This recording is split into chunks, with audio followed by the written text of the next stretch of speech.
What's up, everybody? Trinity here. Welcome back to Second Street, and today we finally get an answer to the question of what if Captain Carter were the first Avenger, and that is what we are going to be talking about today. In case you did not catch the episode of What If, the season premiere was just this morning. It dropped at midnight. You know, if you didn't get a chance to see it, you're probably going to want to leave here in the next few minutes, as we are going to be getting into spoilers and those different kinds of things about Marvel Studios' new Disney Plus streaming series, What If?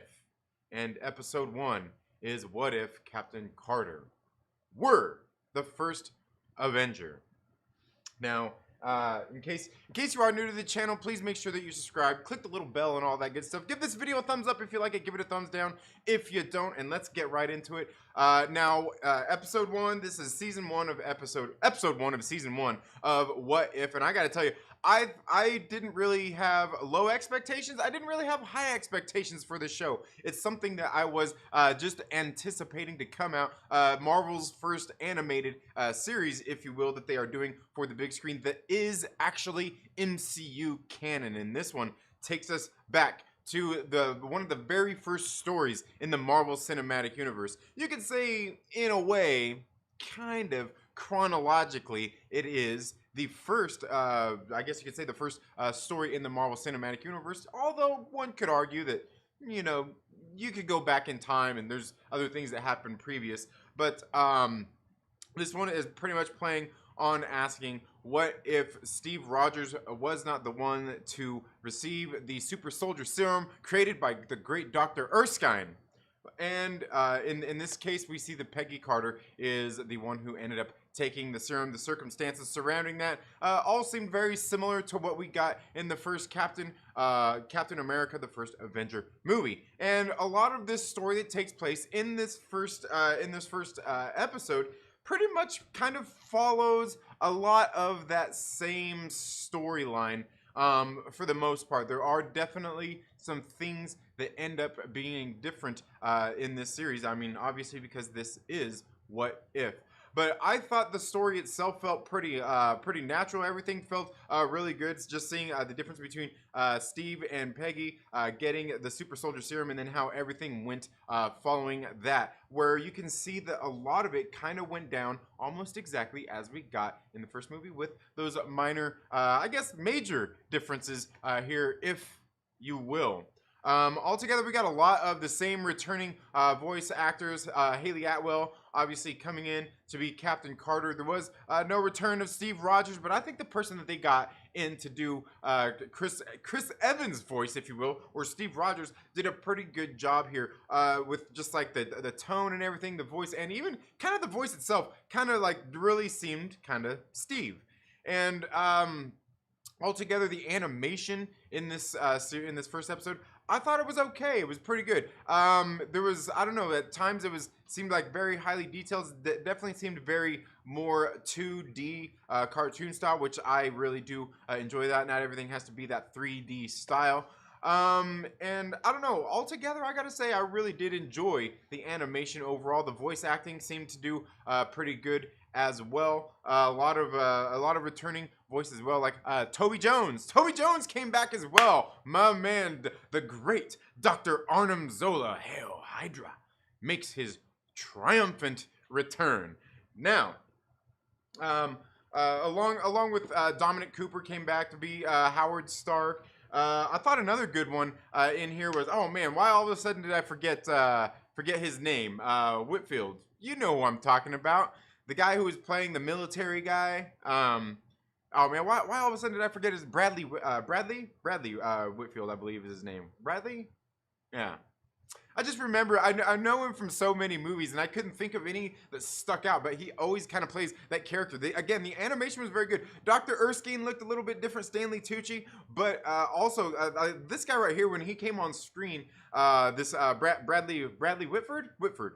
He came on, I'm like, dude, that actually looks like him, and you could tell his voice and everything in there as well. Altogether, I thought this first episode was very good. I thought it seemed like it kind of moved, like the pacing was a little bit fast, but it is only like a little 30-minute animated show as well. So, I mean, they kind of got to get to the point of things as well. You know, just kind of hurry things along and get out what they need to get out for these episodes. Now, obviously, I don't think this is the last that we're going to see of Captain Carter. I'm willing to bet that at some point we will see maybe all of these different episodes and everything sort of maybe mixed together at some point. Maybe just kind of all these different what-if scenarios taking place. That's just my guess. I don't know. Obviously, episode 2 is probably going to be centered around somebody else and not Captain Carter, but altogether, I thought this episode was pretty good. I mean, for an animated TV show, again, I like animated shows. There's plenty of animated shows that I watched growing up and stuff like that, cartoons, if you will. But this one is a little bit different, as it is canon to the MCU, and just seeing all of these things kind of go down. I think the animation was good. The voice acting was good. Altogether, it was very good. It did seem a little rushed at times through that, but again, a lot of the scenario and everything going on here are things that we're already familiar with and know what's going on here in the first place. So I kind of feel like they don't really need to take any time to beat around the bush of any of these kind of happenings that are going on throughout the world. But altogether, I would say that it's definitely a very good show. Definitely a must-see if you are somebody who is into the Marvel Cinematic Universe and likes all these movies and shows and the whole expanded world that they are kind of really blowing up. Something I've talked about numerous times here on the channel about how this is really kind of a game changer, the Disney Plus streaming series for the Marvel Cinematic Universe, where they have these shows where they can go in and they can give you kind of the roots of these characters, get a little bit deeper into some of these stories, and leave the big epic stuff for the big screen. And I think that's something very good. Again, we're kind of probably not going to get a whole lot of like the origin stories in the MCU anymore. Most of it's probably going to be at this point just like the bigger action films, and I honestly think at this point we're probably done with like solo movies, in the sense that there will probably be all of these movies with solo characters. We'll have multiple characters, and then kind of like we've seen with like Avengers, obviously, or Captain America Civil War, and just the different team up movies. I think we're going to be definitely moving more towards that in the future of the MCU. But if you're definitely into this stuff, definitely a must watch. But that is all I've got for my review of the show. We are going to get into some spoilers, but before we do that, before we get into that discussion, let's get into the live chats and see what you all are saying. Ladies and gentlemen, make sure that while you are here, make sure that you check your Myrtle bit, hit exclamation Myrtle bit in the chat. That's how you get entered into some of the giveaways. The Myrtle bit helps you acquire the ticket And the ticket helps you get entered into the giveaways. So, anyway, let's go ahead and get into this and see. Oh man, what do we got here? What do we got here? Oh, all right. Bermuda, baby. Yeah, let's go into it. All right, let's see. Starting off, we've got Jedi Jen in the building as well as Star Wars MCU OG. Thank you all so much for being here. It says Wookiee Lives Matter says if Spider-Man had wheels, he'd be a bicycle. What's your point? Yeah, exactly. I guess so. Yeah, 45 minutes now. Well, we'll try to make it a little bit shorter. For Crisquella, thank you so much for being here as well. We got my man Reefer Man Reviews says that this series is amazing so far. I loved it. Yes, absolutely. I thought the first episode was very good. This is what I've been wanting to see from Marvel on Disney Plus. Says Reefer Man Reviews. Damn. Jedi Jen seconds that as well. Let's see. We've got Mike King Porter joining the chat as well, my man. We got Spencer in the chat as well. Spencer says they already revealed Captain Carter will be back in season 2 of What If. Yeah, well, and I'm kind of thinking like, who's to say that like this character might not be in other episodes? I mean, that's not to say like, I don't know. Again, I don't know. At some point, and that could be the season 2 thing, that they would maybe cross over into some different kind of story. Obviously, we think they're going to be probably turning over into the movies and all of these different kind of scenarios anyway. Just some different things that, I could really go into, but maybe we'll get into a little bit of that by the end of the show here. Mike King Porter says, Captain Carter is my hero. Yes. Eric Heine, thank you so much for being here, my man. He says, oh, so Marvel's What If came out today? I missed it. Oh man, Eric, dude, I'm telling you, Eric, you could probably ask anybody in the chats here. We love you, man, but you know what? You're gonna have to leave. You're gonna have to leave and come back and watch this stream, because you got to get seriously, you got to get off right now. Go watch the show and come back here so we don't ruin it for you, because we don't want to ruin it for you. We don't want to ruin it for you. We don't want to ruin it for you. We don't want to ruin it. So go. We'll be here on the replay. We might be done by the time you get done, ready to watch. But I'm telling you, go watch it. Don't continue on this strip. Telling you, Eric, go watch it, man. Go watch it and come back. You might have time. We might be done by the time you get back. You might have time if you didn't already go. Adam from a Duda Review says, really good start to What If. Really like the animation. Yeah, I thought the animation was pretty good myself as well. No real complaints about it.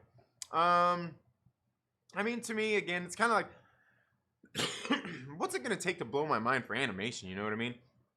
Because there's so many great things out there. It's like, all it has to do is be good. It's a visual medium just like comic books. Make it look beautiful. Make it look good. Give us good, interesting stories. And we can forgive some of the stuff, right? We can forgive a lot of stuff.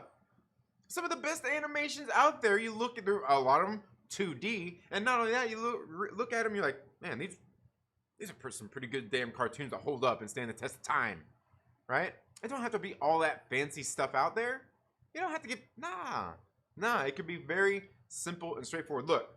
Look, take a look at a hardcore band like Madball, right? They're not gonna sit there and try to win you over with songs that are 3.5, 4, 5 minutes long of these crazy intricate guitar solos and drum solos and just all this fancy bull crap. You know what they do? They come out 1, 2, 3, 4 and give it to you, and it's done. 45 seconds, 1 minute, minute and a half, less than 2 minutes. That's all you need to get your point across and get that's it. That's it. To play basketball, you know what you got to do? You got to be better than the other guy and then go dribble the ball and put it in the basket, right? Come on now. Basics, ladies and gentlemen. Basics.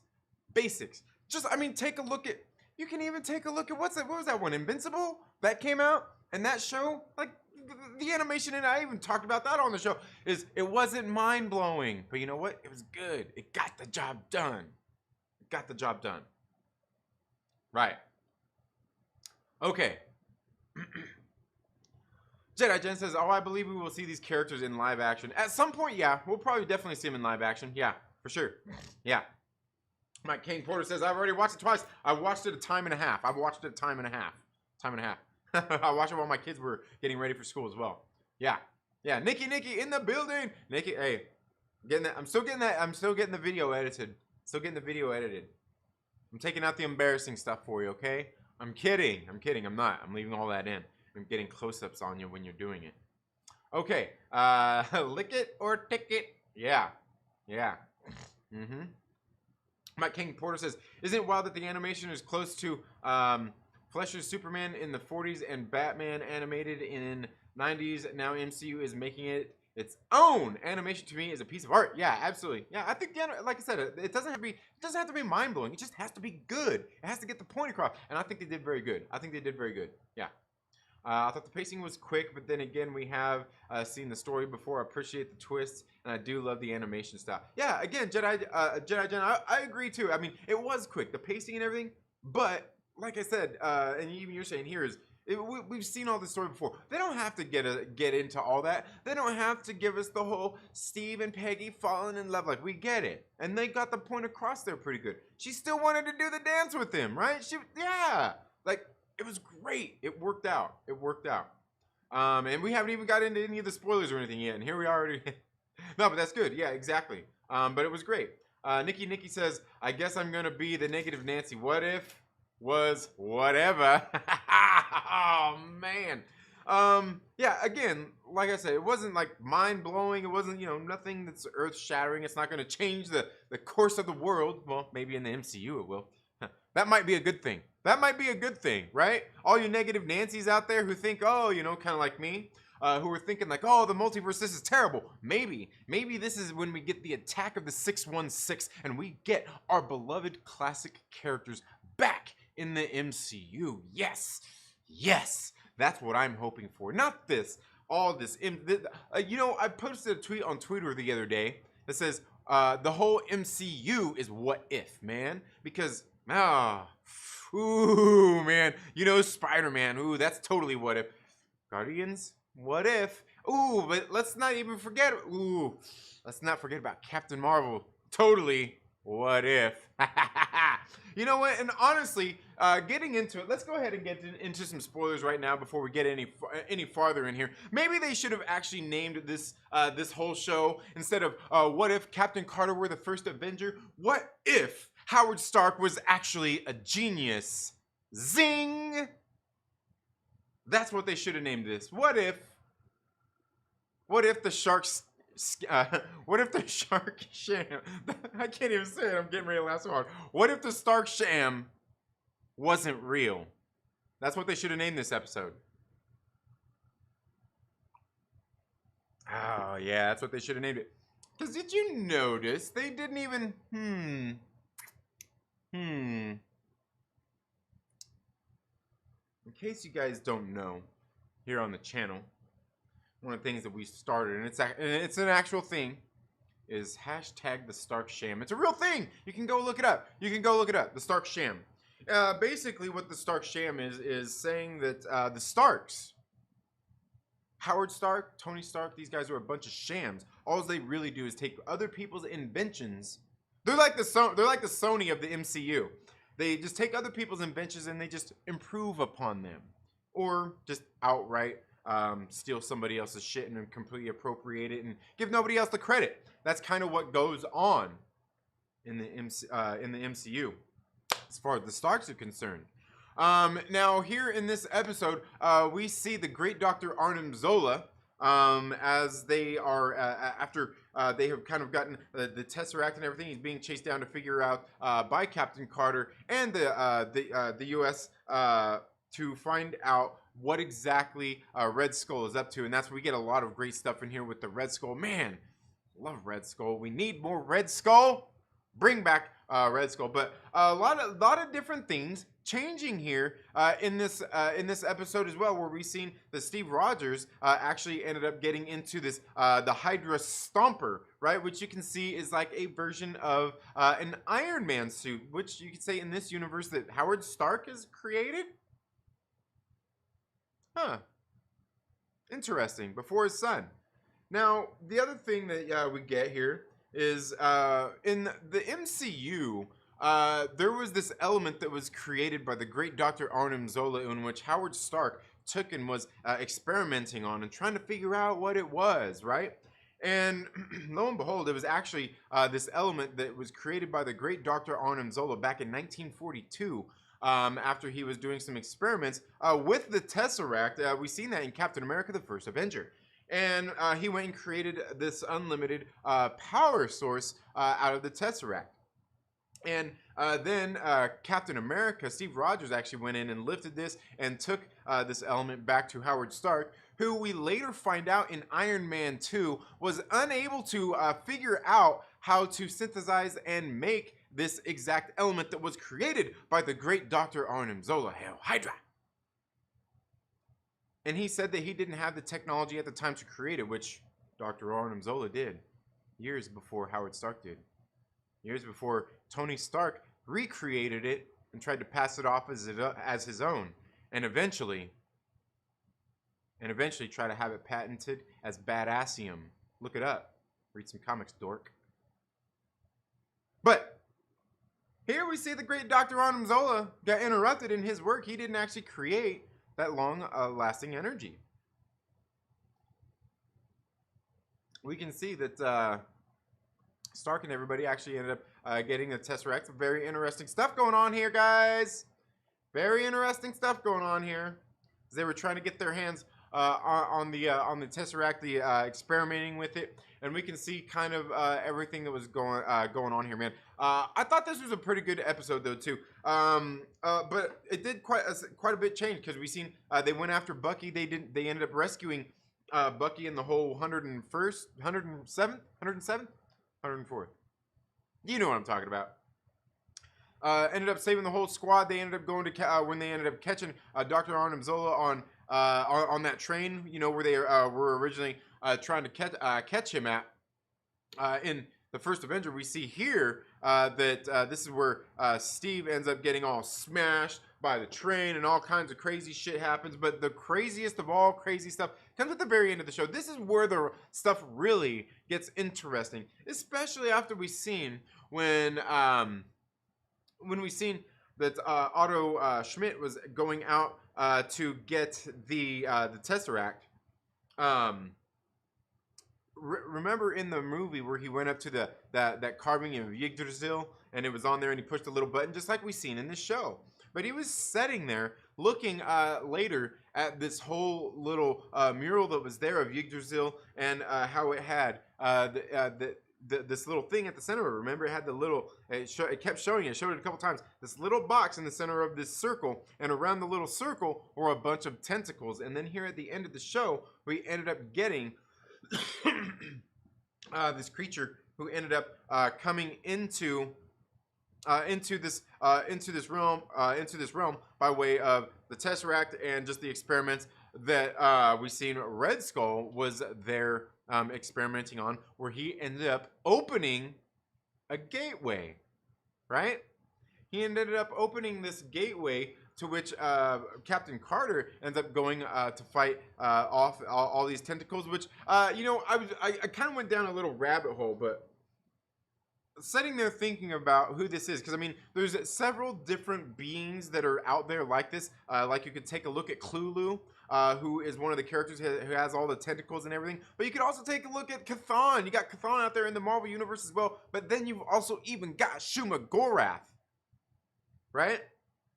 That are all these kind of characters, these Lovecraftian style characters, and this one really kind of plays on all of them in a way. But I almost have a feeling that this particular one that we're seeing here is probably Chthon. I was thinking maybe Cthulhu, but I really don't think that it is. For multiple different reasons, like things we got with the Scarlet Witch. She's got the Darkhold, and we know it's been revealed to be the Darkhold, and just all the dark magic around that. We got that out of the Vision of Scarlet Witch series. Also, just some other very interesting things involving other things that we've seen in the Loki series as well. Very interesting stuff here. And I kind of went down this this rabbit hole of looking up, okay, what's the difference between Cthulhu, Chthon, and Shumagorath? And there is definitely differences in all of them. The thing is when you get into, I believe it is Chthon, who was the one that created the Darkhold and all that stuff, right? As well as some just other different interesting things out there regarding this character. And it makes me want to go in and read definitely more of these series that have to do with this, because it seems very much so like that's what we've got going on here. By the time we see that in this What If series, is kind of this revealing of Chthon, who is basically the one who created the Darkhold that had all these magic spells that would basically, when somebody went to use it, would allow Chthon to once again be able to enter this universe where previously was not able to, due to some things, due to some drama, if you will, that had happened. And he kind of left this book that he created with all these teachings behind, and basically whoever takes over this book, it takes a part of their soul, and he ends up living through them. Very interesting stuff here, very interesting stuff, because it almost sounds like, you know what it almost sounds like from Doctor Strange too, right? What was that, the Book of Cagliostro? Interesting.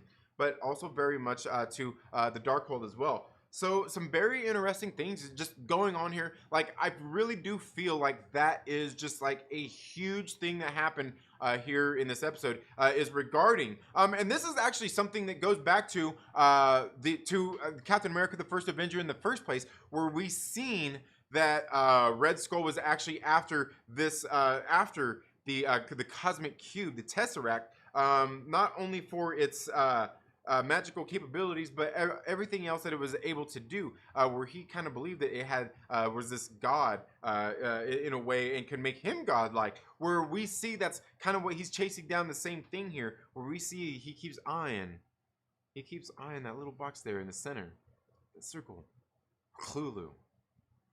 I really do think this is what we got going on here, ladies and gentlemen. It seems like there's so much of this starting to tie together, and this actually really comes back down to stuff that happened in the Loki series, stuff that happened in the WandaVision series, as well as what happened in Falcon and the Winter Soldier, and everything kind of in there. I'm telling you, like, what happened with just this whole scene there at the very end. There's so much going on to it. I mean, we could even take a look at the fact. We could even take a look at the fact where they are in this castle. They've got this sword that Captain Britain, if you will, should I say that, ends up picking up this sword to go fight this Chthon character. Ends up going and fighting in through this void, this gateway, pushing the enemy back through the gateway, which she herself goes through, and disappears, and leaves Steve Rogers all alone waiting for that dance. And where does she come out? She comes out the very on the other side. And what we might think is what we've seen in the very first Avengers film, there at the Pegasus home of S.H.I.E.L.D. There, Project Pegasus, where they were first messing with the Tesseract, where Loki first appeared when he first arrived with the scepter back in the first Avengers movie. As we see, they have Nick Fury there along with Hawkeye. A very different scenario from what we've got in the MCU so far. And I gotta tell you, very, very interesting stuff here. Very interesting stuff. But I think, again, I think that just that reveal, seeing those tentacles and everything, which really kind of has to deal with Hydra in the first place, right? It really deals with Hydra in the first place, because that's kind of what, you know, do I need to explain all that? It's cut off one head, two more shall take its place. Hail Hydra. Anyway, man, so while there isn't super mind-blowing animation and stuff like that, I think there is some very interesting things being set up here. And I still think that somehow, by some way, our classic 616 characters might still be out there. Where are you at, Peter Parker? Where's our real Peter Parker? You know that one they almost gave us in Spider-Man Homecoming? It was so close, wasn't it? I was watching that the other day, and we're not going into that. We're not going into that. We're not going into that. Let's continue into the comments. The animation was fire, very Fleischer. Yeah. Let's see.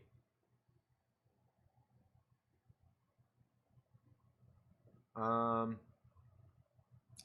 Jen says, I appreciate it for what it is. Best thing ever? No. Good entertainment? For me, absolutely. Yeah, absolutely. Aaron, thank you so much for being here. Hope you're doing well. Strange Marvel Theories, guys, go check out Strange Marvel Theories.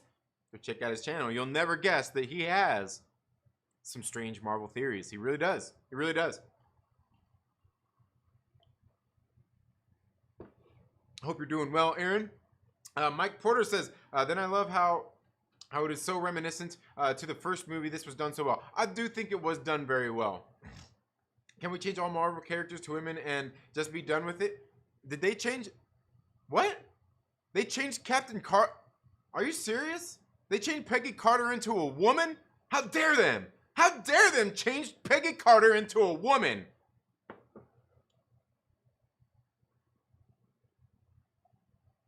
When Red Skull got the Tesseract in the end, it felt weird to me.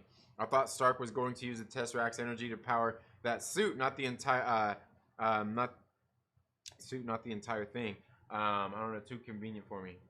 Well, the thing is, like, is Howard Stark don't have any way of harnessing the Tesseract's energy or anything. He don't know about it. He don't know about it. He don't know how to do any of that stuff. He didn't know how to do it. Even after the great Dr. Arnim Zola did it back in the 40s. After they obtained the Tesseract, and he had experimented on and created this new element. Yeah, all that stuff was great. Thanks to the great Dr. Arnim Zola. Hail Hydra. Yeah, but yeah. Yeah, I like the Red Skull got it. That's what we need, because I mean that opens the door to so much more anyway. Because that's like stuff that, like, oh man, that's stuff that's like in the universe of like Hydra Cap and just kind of everything that's Red Skull's kind of always been after anyway. It leads into like like the Avengers standoff storyline in which they went into Pleasant Hill, which was just absolutely great stuff, which leads into Civil War 2, which, man, I'm telling you, like, what's going on here? Like, if everything that I'm thinking is going on here with what we're getting out of these shows and what's just everything tying together, like this shit is about to fucking explode. And it's like, there's going to be some bad, but there's going to be so much great that comes out of this. If this is what we've got going on. If this is what we've got going on, right? And this is even without, this is even just within the universe, not even having to get into the multiverse, right? Because, yeah, anyway. Nikki says, I can see the appeal, trust me. I guess I'm not interested in seeing characters gender or race swapped. I would rather, what if the same characters making different choices? Well, I mean, these characters did make different choices in the first place. But I know what you're saying about like the mantles and all that stuff.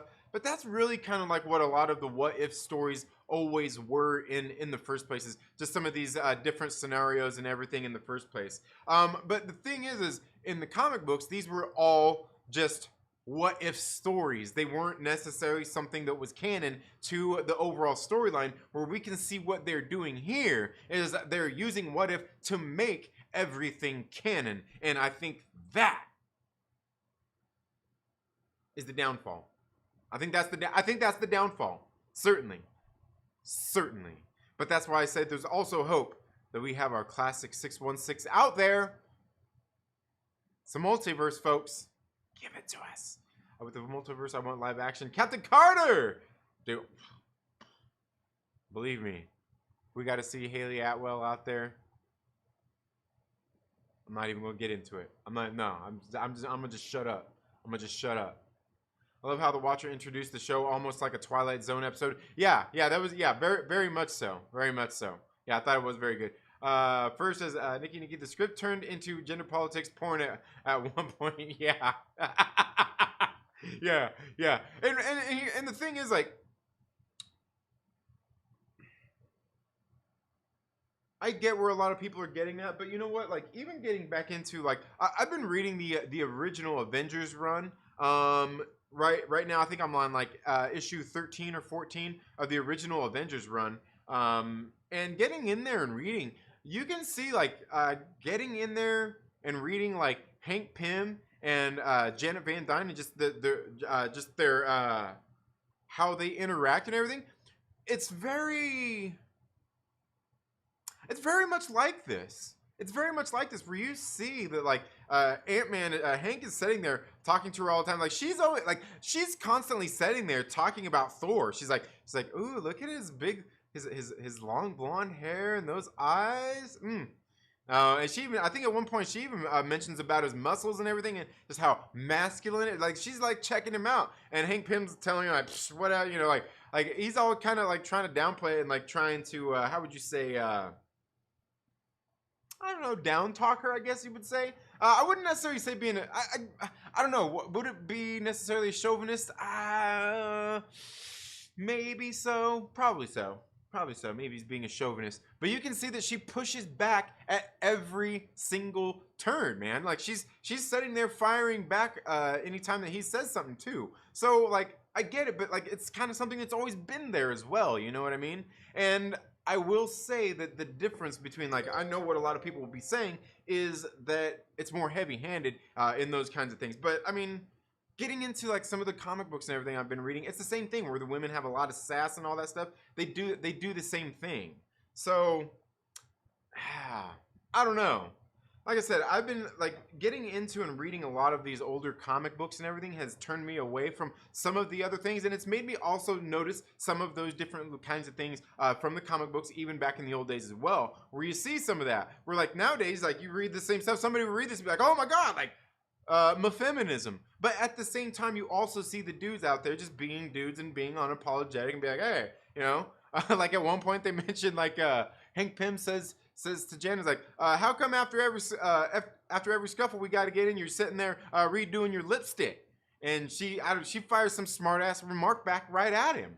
And so it's like, you know, like I think that there are some people who these days would probably still read that shit and make stupid outrage videos like they do these days. But it was even then a little bit different, the way it was handled, the way it was done.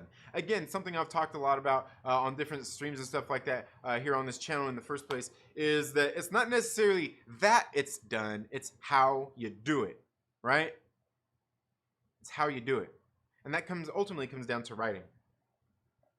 But yeah, but that's still funny. Gender politics porn at one point. Oh man, wait, was Steve a woman in this? Who got gender swapped? I don't know.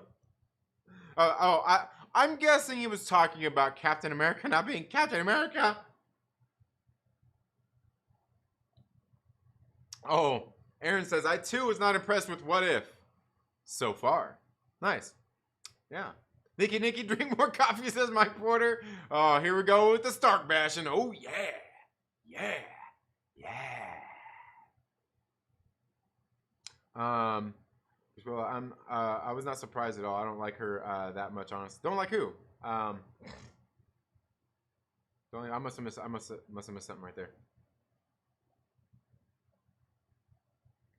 Oh, you're probably talking about Captain Carter. I liked the episode. I mean, it was okay, but self-contained 30-minute stories with entirely new premises. It's not an easy way to get that MCU feeling, I guess. Yeah, and again, for me, I thought it did good just because we know like the stuff from the movies, and that's why I'm thinking like, really, their what if scenarios really can only at this point can only come down to what's happened in the movies, right?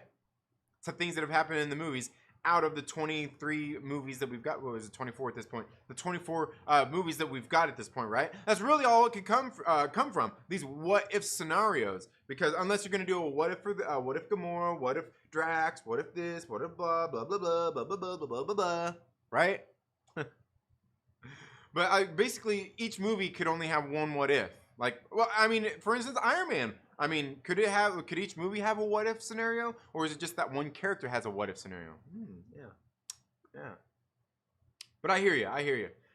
Trinity Howard Stark was a genius. He made Tony a genius. Tony Stark, even before he was born, was part of the Super Soldier program. Yee! No. Howard Stark was no genius. He led everybody to believe that, though. He led everybody to believe that. In some universe, multiverse, if you will, Tony Stark is live streaming and talking about Trinity and the Myrtle sham. He probably is. He probably is. Yeah. Yeah. And I'm his Hydra overlord. The thing to me is that Peggy was always a badass. Yeah, absolutely. Always was in a position of power. Not only that, not only now that she gets actual powers. Right. Yeah, absolutely. Absolutely. I can agree with that totally. Because, yeah, she was a badass before that. Absolutely. Did you see Zombie Captain America? What do you think will happen next? Man, I don't know, man. Hard to say. Hard to say. Hard to say. True, Peggy had mental power. Now she has physical power. Right, right. Yeah, absolutely. Absolutely. I mean, she was just a bully that ended up hitting new recruits for just being smartasses. A bully.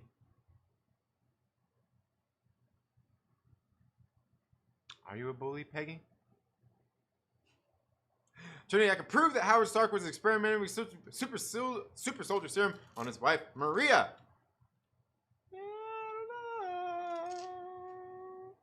Not in the movies. Not in the movies. Can't wait until the zombie episode. Absolutely. Come on, 3,000 by the end of the show. Oh, man. With the Yggdrasil carving the snake around the Tesseract was foreshadowing of Loki taking the Tesseract and what he did with it. Yeah, well, no, I mean, that was on where he actually got the box and the Tesseract out of. But there was the other thing that he was looking at before he took out the Tesseract out of the little drawer. He was looking at, there was a little picture. It was like just that little circle that was bare with the little square in the middle, which would have been the Tesseract, and it had like the little it had all the little tentacles around it. But yeah, I mean, it was on that same carving. Yeah. Scarlet Witch, the Sorcerer Supreme. I'm down. I'm down. I'm down. Yeah. Honestly, think that the city that we see a glimpse of in Ant-Man and Wasp is the TVA. A lot of people have that same theory as well. I don't think that it is. I kind of feel like that little city is probably, I don't know, it could be a lot of things. I mean, it could be Limbo, it could be, I don't know. I just don't think that it's that. But it could be wrong. I just don't feel like it's the TVA. But it easily could be. It easily could be. I guess we'll know soon enough. We'll know soon enough. With all these calamari bad guys, yeah. Starro and now this. Yeah. Yep, that's funny. That's fair, but isn't he a genius? Who a genius? Who's a genius? Howard Stark? All he did was invent weapons. And his Vita rays. The serum was all Erskine. It was all Dr. Erskine. Changing all MCU male characters to women? I know we joke about this, but I need to see Leslie Jones as Nick Fury! Leslie Jones as Nick Fury! Take my money! Yeah. Bucky made a lot of fishy jokes. Yeah. A lot of fishy jokes. Yeah. Yeah. I haven't seen the episode, but I'll still be listening in. All right. That always confused me that Howard Stark and S.H.I.E.L.D. could not match Arnim Zola's intellect and harness the Tesseract even after Arnim Zola was recruited by S.H.I.E.L.D. Yeah, well, I mean, because Arnim Zola wasn't trying to help them. He was just trying to take their shit back.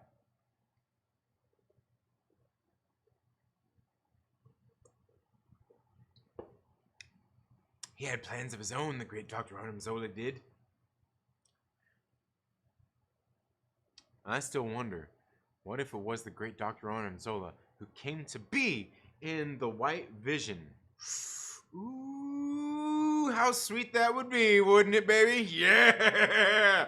Ooh, that would take me to Bermuda, baby. yeah! Yeah, all right, we'll have to, as you do, have a great day, everyone. A new video comes out at 1:15 Eastern. Trying to get ready for that. All right. Part 2 of the one you dropped yesterday. Nice, nice. Guys, make sure you go check out Reaper Man Reviews. Check out his Randonautica videos. How am I doing? Am I getting close to 3,000? Almost.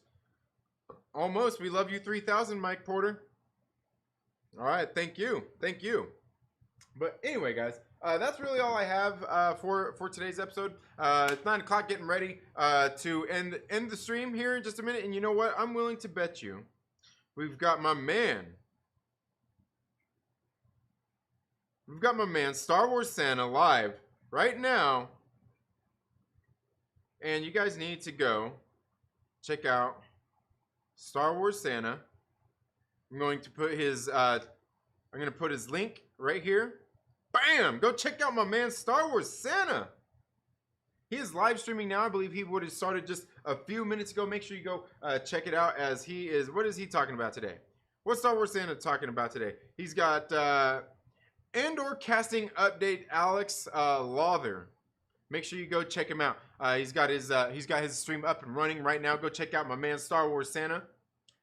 He's got all kinds of great Star Wars updates. He is the man if you need your Star Wars fix. Make sure you go check it out. But ladies and gentlemen, thank you all so much for being here today on my review and spoiler discussion. Again, I mean, I didn't really get into too many spoilers. We'll talk about this more at a later date as well.